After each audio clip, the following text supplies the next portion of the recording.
Hello everyone.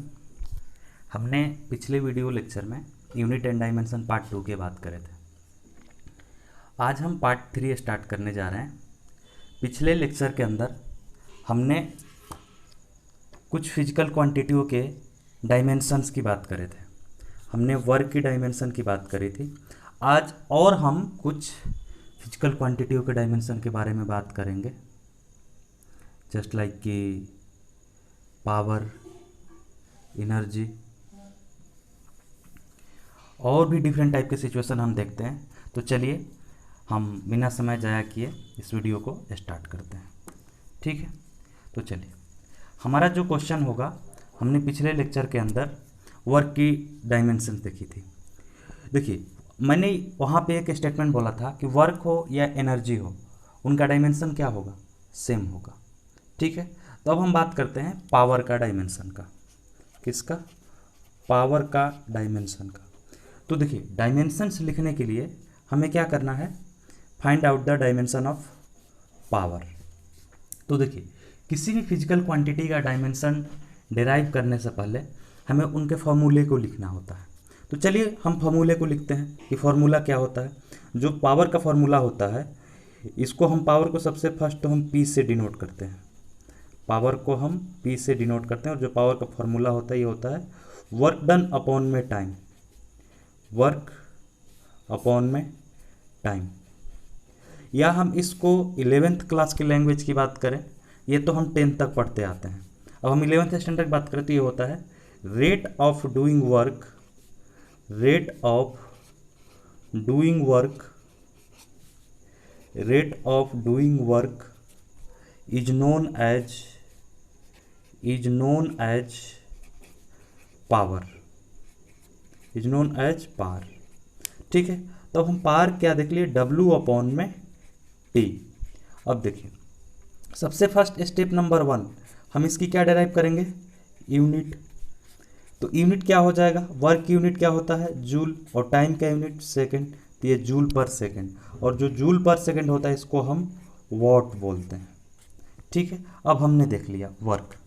अब देखिए, अब हम डायमेंशन लिखने का प्रयास करते हैं और इसको सिंप्लीफाई करते हैं कि देखिए वर्क क्या होता है, एफ वेक्टर डॉट के एस वेक्टर अपॉन में टाइम। ठीक है, अब देखिए, तो आपका ये एफ को हम ऐसे ही रखें और डिस्प्लेसमेंट अपॉन में टाइम क्या हो जाता है, ये आपका वेलोसिटी बन जाता है, वेलोसिटी वेक्टर। तो ये हो जाएगा फोर्स वेक्टर इनटू के वेलोसिटी वेक्टर। अब हमने इनके फॉर्मूले भी निजात कर लिए, यूनिट भी देख लिए। अब हम इनके डायमेंशन की बात करते हैं। डायमेंशन ऑफ पावर की बात करें तो फोर्स का dimension m1 L1 T minus का 2, और हम वेलोसिटी के डायमेंशन की बात करें L1 T माइनस 1। तो जो यहाँ से डायमेंशन बनेगा m1 L2 T माइनस क्या हो जाएगा 3। ये क्या हो गया, dimension of power. I hope you will be understand.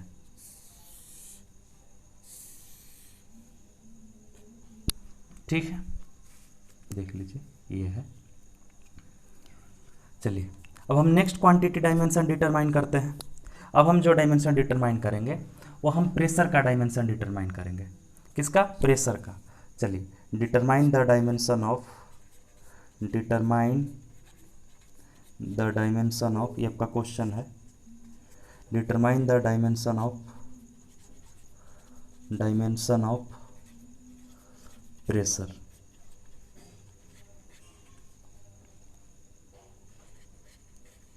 ठीक है, चलो सबसे फर्स्ट हमारा क्या होगा, प्रेशर का फॉर्मूला लिखेंगे कि प्रेशर का फॉर्मूला क्या होता है। जो प्रेशर का फॉर्मूला होता है ये होता है फोर्स अपॉन में एरिया। अब हम इसका किस चीज़ की बात करेंगे, यूनिट का। फोर्स का यूनिट न्यूटन, एरिया की यूनिट मीटर स्क्वायर, इसकी यूनिट हो गई न्यूटन मीटर स्क्वायर। देखिए,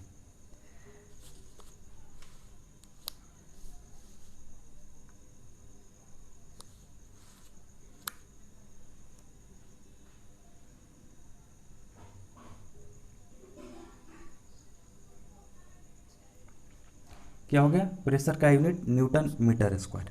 चलिए अब हम इसके डायमेंशन की भी बात कर लेते हैं। देखिए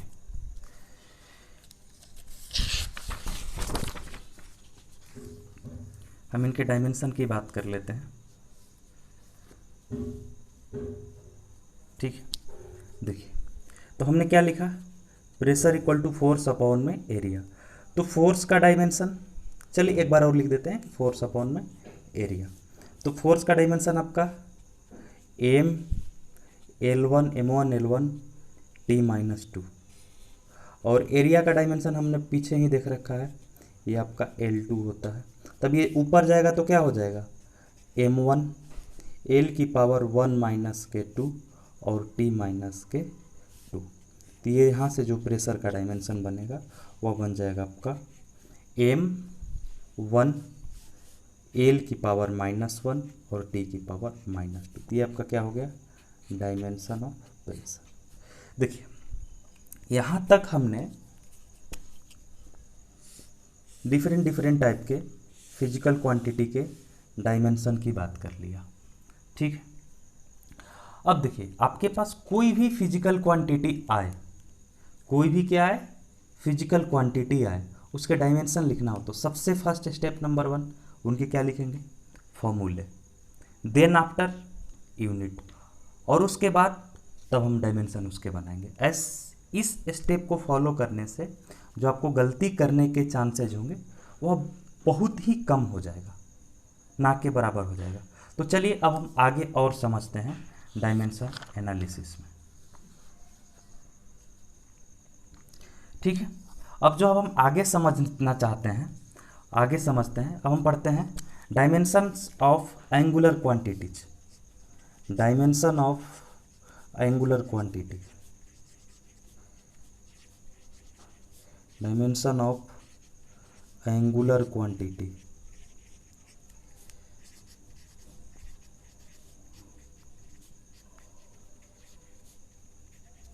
डायमेंशन ऑफ एंगुलर क्वांटिटीज। चलिए तो एंगुलर क्वांटिटी में क्या होता है, जैसे कि हम बात करें, सबसे फर्स्ट इसमें हम बात करेंगे एंगल थीटा की। एंगल को हम थीटा से मेजर करते हैं और इसकी यूनिट क्या होती है, प्लेट एंगल की यूनिट रेडियन। देखिए जैसे कि हम बोले कि एक ऑब्जेक्ट आपका ऐसे है और ये आपका ओरिजिन है, ये यहाँ से शिफ्ट करके ऐसे यहाँ पे हो गया और इसकी रेडियस r हुई, तो ये एंगल आपका थीटा बना। और जो थीटा डिफाइंड होता है ये होता है आपका आर्क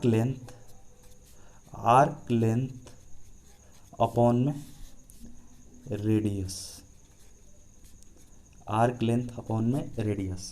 अब समझिए, अब जो आपका ये आर्क लेंथ है, ये इसी को हम आर्क लेंथ बोलते हैं। ये जो डिस्टेंस है ए बी, ये आपका आर्क लेंथ है, और यहाँ से ओ ए या ओ बी दोनों किसके बराबर है, रेडियस के बराबर है। तो देखिए आर्क लेंथ भी आपका एक टाइप का क्या है, लेंथ है।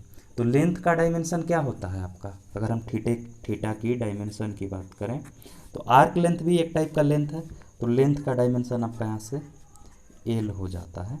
और रेडियस भी मैंने स्टार्टिंग के ही फर्स्ट लेक्चर में बताया था कि जो रेडियस होता है वह भी एक टाइप का लेंथ होता है। तो लेंथ, फिर से लेंथ का डायमेंशन एल। तो यहाँ पे जो डायमेंशन बनता है ये आपका एल बाई एल बन गया, तो इसको हम लिखते हैं M0 L0 T0। देखिए तो ये आपका एक टाइप के किस टाइप के क्वांटिटी बना, ये कोई भी पावर राइज है एम पे, एल पे, टी पे, कोई भी पावर नहीं है, तो ये क्या हो गया, डायमेंशन लेस। ये आपका क्या हो गया, dimension less.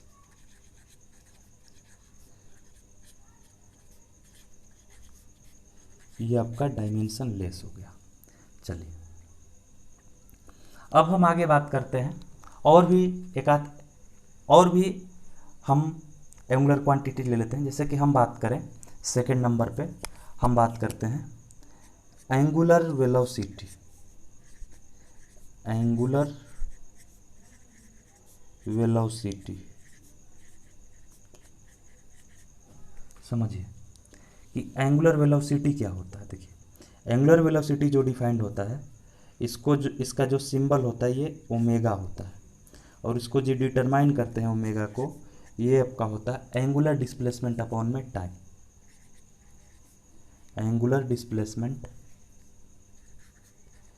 Angular displacement upon में टाइम। अब देखिए एंगुलर डिस्प्लेसमेंट को हम थीटा से रिप्रेजेंट करते हैं और टाइम को हम टी से रिप्रेजेंट करते हैं। तो देखिए सबसे फर्स्ट हम इसका किस चीज़ की बात करेंगे, सबसे फर्स्ट हम इसकी यूनिट की बात करेंगे। इसका यूनिट हम लिखेंगे कि इसका यूनिट क्या होगा, यूनिट की बात कर ले।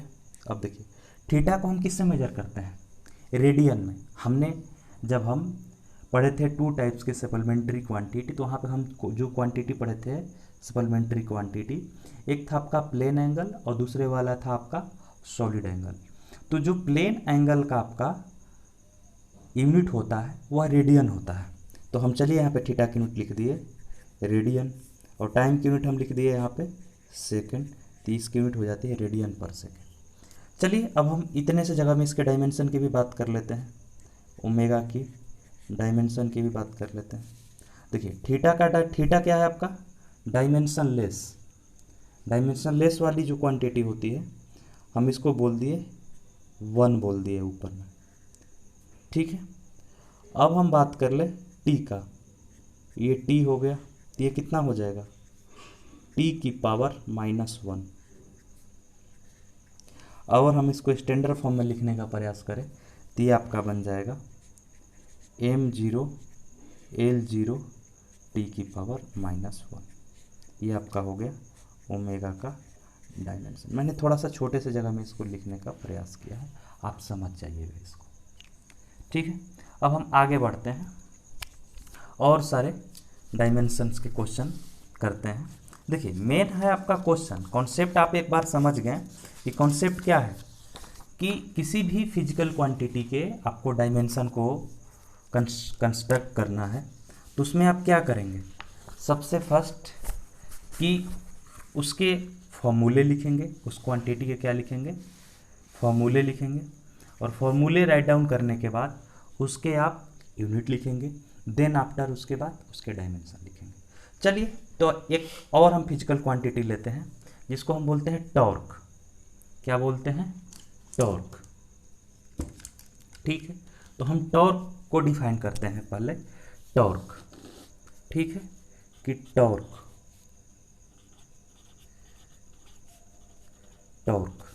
देखिए टॉर्क क्या होता है आपका, सबसे पहले इसको समझते हैं, क्योंकि जो भी बच्चे 11th क्लास में होंगे उनके लिए ये नया टर्मिनोलॉजी होगा, ठीक है। तो टॉर्क होता है आपका force into arm length, arm length, ठीक है। अब चलिए अब देखिए फोर्स का डायमेंशन, टॉर्क को हम ऐसे टाउ से रिप्रेजेंट करते हैं, ऐसे टाउ से रिप्रेजेंट। अब इनके हम डायमेंशन लिखेंगे। बच्चे आपको फोर्स का डायमेंशन पता है, और आर्म लेंथ ये भी एक टाइप का क्या है, लेंथ है। तो फोर्स का डायमेंशन हम पहले लिखते हैं, क्या होगा m1 L1 T-2, और आर्म लेंथ L की पावर 1। तो ये कितना बन जाएगा m1 L की पावर 1 + 1 T-2। तो ये आपका बन जाएगा m1 L2 T-2, ठीक है। चलिए लिख लीजिए इसको। अब हम आगे बढ़ते हैं। अब देखिए यहाँ से मैं एक स्टेटमेंट बोलूँगा कि कोई भी नंबर हो, जिससे कि हमारी कोई भी काउंटिंग नंबर हो 1 2 3, ये सारी क्या होते हैं, डायमेंशन लेस होते हैं। कोई भी नंबर हो वह क्या होता है, डायमेंशन लेस। तो चलो हम इस स्टेटमेंट को भी लिख देते हैं यहाँ पे कि काउंटिंग नंबर इज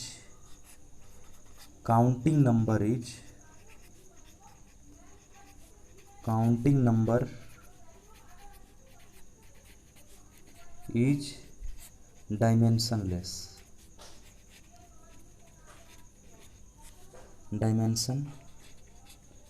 उसका काउंटिंग नंबर का कोई डायमेंशन नहीं होता, इसलिए हम उसको 1 से लिख देते हैं।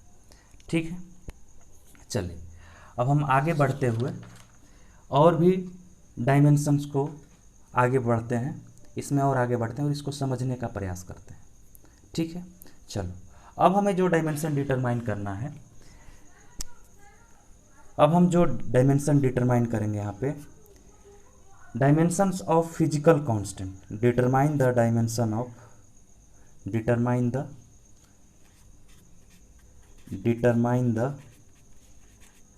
डायमेंशन ऑफ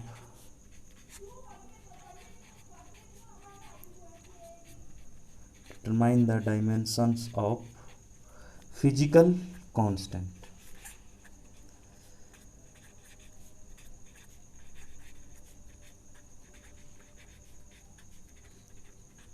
फिजिकल कांस्टेंट, चलिए हम डिटरमाइन करते हैं फिजिकल कांस्टेंट का डायमेंशन। जैसे कि हम बात करें, हम जो फर्स्ट डिटरमाइन करेंगे वो करेंगे हम यूनिवर्सल ग्रेविटेशनल कांस्टेंट का। किसका? ग्रेविटेशनल कांस्टेंट का। तो चलिए हम ग्रेविटेशनल कांस्टेंट का डायमेंशन को डिटरमाइन करते हैं।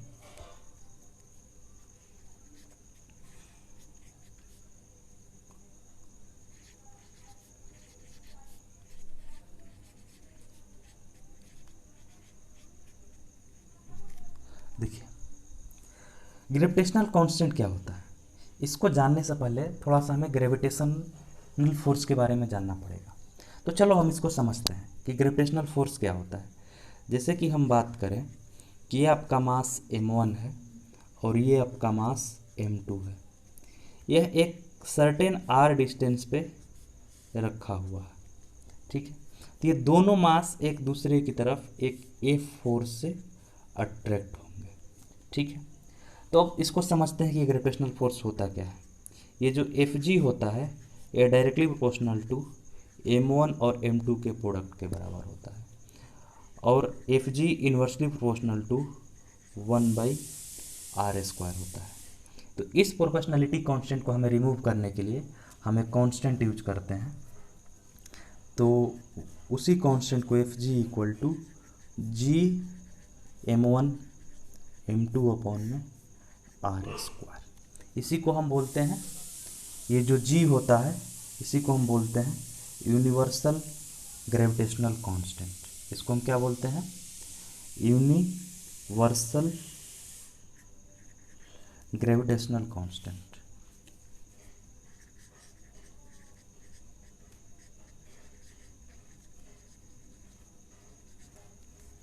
Universal gravitational constant. ठीक है बच्चों, आई होप कि आपको यहाँ तक समझ में आया होगा। ठीक है, चलिए अब हम आगे बढ़ते हैं। हमें किसका डायमेंशन बताना है? हमारा जो यहाँ पे जो ऑब्जेक्टिव है, यहाँ पे क्या ऑब्जेक्टिव है कि ग्रेविटेशनल कांस्टेंट का डायमेंशन बताना है। किसका डायमेंशन हमें डिटरमाइन करना है? जी का डायमेंशन डिटरमाइन करना है। ठीक है, हमारा ऑब्जेक्टिव ये है। अभी तक तो हमने ये देखा कि ग्रेविटेशनल फोर्स जो होता है वह directly proportional to product of mass और inversely proportional to distance between r² और Fg equal to G m1 m2 upon में r²। ठीक है, अब समझिएगा। अब हम आगे जो इसमें बात करेंगे जी की डायमेंशन को लेके बात करेंगे। ठीक है, तो अब हम देखते हैं आगे। हमने जो यहाँ से Fg देखा कि जो आपका Fg है ग्रेविटेशनल फोर्स वह कितना है? जी m1 m2 अपॉन में r²। ठीक है, तो हम जी के फॉर्मूला बनाएंगे कि जी का फॉर्मूला क्या बनेगा यहाँ पे। तो G equal to F into r² divided by m1 into m2। अब हम इसका क्या बनाएंगे? यूनिट बनाएंगे। यूनिट बनाने के लिए हम इसका क्या करेंगे कि यूनिट क्या होगा इसका? आपका जो यूनिट होगा इसका फोर्स का यूनिट न्यूटन, आर की unit metre square divided by kg²। इसका जो यूनिट बनता है ये बन जाता है न्यूटन मीटर स्क्वायर kg⁻²। तो चलो हम इसके अब डायमेंशन भी बनाते हैं कि जी का डायमेंशन क्या बनेगा। ठीक है, तो जो जी का डायमेंशन बनेगा न्यूटन, क्या है, फोर्स का यूनिट न्यूटन, तो फोर्स का डायमेंशन mL/T-2। अब मीटर, देखो metre square L2 divided by kg², तो m⁻²। तो यहाँ से जो इसका डायमेंशन बनेगा ये बन जाएगा, डायमेंशन ऑफ जो जी बनेगा यहाँ से ये बन जाएगा m⁻⁻1 L⁻³ और T⁻²। चलिए, आई होप कि आपको यहाँ तक समझ में आया होगा। अब इसके आगे का पार्ट हम अगले वीडियो में करेंगे, देख लीजिए आप एक बार जी के डायमेंशन।